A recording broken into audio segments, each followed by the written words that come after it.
पिछले कई दशक से स्पीकर का आवास कर्णांकित और आवंटित था, कैसे रद्द हो गया? बता दे हमको।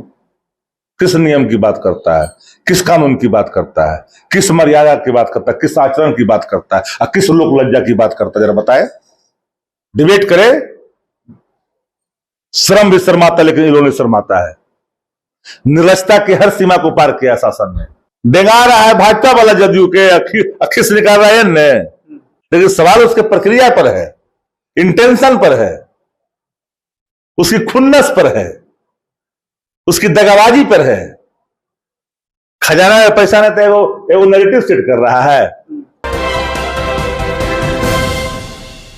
नमस्कार, सिटी पोस्ट लाइव देख रहा है, मैं हूं आपके साथ उत्तम झा। देखिए 10 करोड़ जो पूर्व मुख्यमंत्री राबड़ी देवी का आवास है, जो बिहार विधान परिषद की नेता प्रतिपक्ष है, उस आवास को खाली करने का जो नोटिस है वो बीते 6 महीनों में तीसरी बार दिया गया है और वो जो आवास है बिहार सरकार के मंत्री को अलॉट कर दिया गया है। अभी हमारे साथ आरजेडी के मुख्य प्रवक्ता और पूर्व विधायक शक्ति यादव जी है। किस तरीके से देख रहे हैं, 6 महीने में तीसरी बार आवास को खाली करने का जो नोटिस है वो दिया है? सिटी पोस्ट है, सिटी पोस्ट के जो एडिटर है वो जानकार आदमी है। हम लोग उनको बड़ा अदब करते हैं, इज्जत करते हैं। जी के जमाने में उनकी पुत्री बोलती थी, वो सब बात जानते हैं, एक एक बात। पिछले कई दशक से स्पीकर का आवास कर्णांकित और आवंटित था, कैसे रद्द हो गया? बता दे हमको। किस नियम की बात करता है, किस कानून की बात करता है, किस मर्यादा की बात करता है, किस आचरण की बात करता है और किस लोक लज्जा की बात करता है? जरा बताए। डिबेट करे,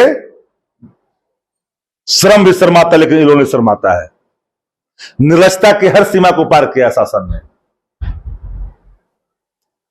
हमें कोई मोह ममता नहीं है। जितना इन लोग की उम्र है राजनीति में, उससे ज्यादा दिन तक तो आदरणीय लालू प्रसाद जी सरकारी आवास में बिताए हैं जिंदगी। क्या बात करेगा ये सब? नेता प्रतिपक्ष ऐसे भी संवैधानिक पद है और मंत्री का दर्जा है। आप आवंटन रद्द कर रहे हो, आवंटित नया नहीं कर रहे हो। दोनों में अंतर होता है। कोई अगर तत्काल बनता नेता प्रतिपक्ष और उसको आवंटित करते तो एक बात समझ में आती, एक आवंटित भवन को आप आवंटन रद्द कर रहे हैं, ये आपकी खुन्नस है। डेंगा रहा है भाजपा वाला जदयू के अखिस निकाल रहा है ने, डर इधर दिखा रहे हो। सवाल इसका है, 39 हार्डिंग रोड मंत्री के नाम से नहीं था का पहले से आवंटित? जिस भवन में रह रहे हैं उस आवंटन को रद्द करने का क्या औचित्य है? हमको औचित्य कोई बता दे, पहले औचित्य बताए हमको कोई। और किस कर्णांकित की बात तुम करते हो? डिप्टी सीएम का बंगला कैसे घुसा दिया बताओ? एक अन्य मार्ग में और 7 नंबर जो एक अन्य मार्ग का पार्ट बना हुआ था शासी निकाय करके, उसको किस आधार पर आवंटित कर दिया? अरे अतीत का भी कम से कम जरा ख्याल करो। यही नंद किशोर जी जब मंत्री थे, 15 में जब हट गए थे, नेता प्रतिपक्ष बने थे, उसी भवन को दे दिया गया था। अब प्रेम कुमार जो स्पीकर थे, विधायक रहते हुए उसी भवन में रह गए, नहीं छेड़छाड़ किया गया। इन लोगों को राजनीतिक सुचता है, कोई मर्यादा है इन लोग के पास? लोक लज्जा बचा हुआ है। क्या मोह ममता आवास से है? लेकिन सवाल उसके प्रक्रिया पर है, इंटेंशन पर है, उसकी खुन्नस पर है, उसकी दगाबाजी पर है। खजाना में पैसा नहीं तो वो नेगेटिव सेट कर रहा है।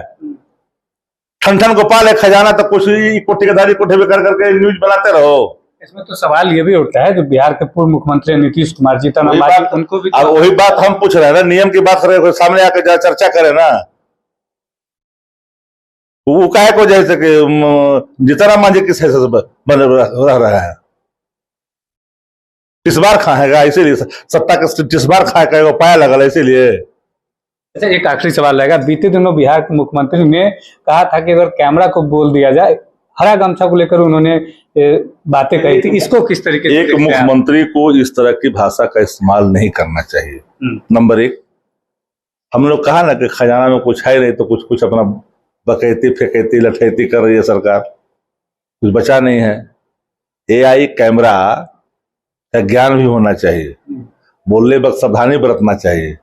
एआई एक ऐसी टेक्नोलॉजी है कि अगर वो खंगालेगा तो अतीत तक खंगाल देता है शुरुआती दौर से। तो पहले हरा गमछा में मुख्यमंत्री जी भी आ जाएंगे और कई गो मंत्रियों हरा गमछा में दिखाई पड़ेगा, तब क्या करेंगे? पकड़ लीजिए पहले वही। ठीक है, हमारे साथ आरजेडी के मुख्य प्रवक्ता शक्ति सिंह यादव भी थे, उन्होंने क्या कुछ कहा है इस वीडियो के माध्यम से देख पाएंगे आप। धन्यवाद।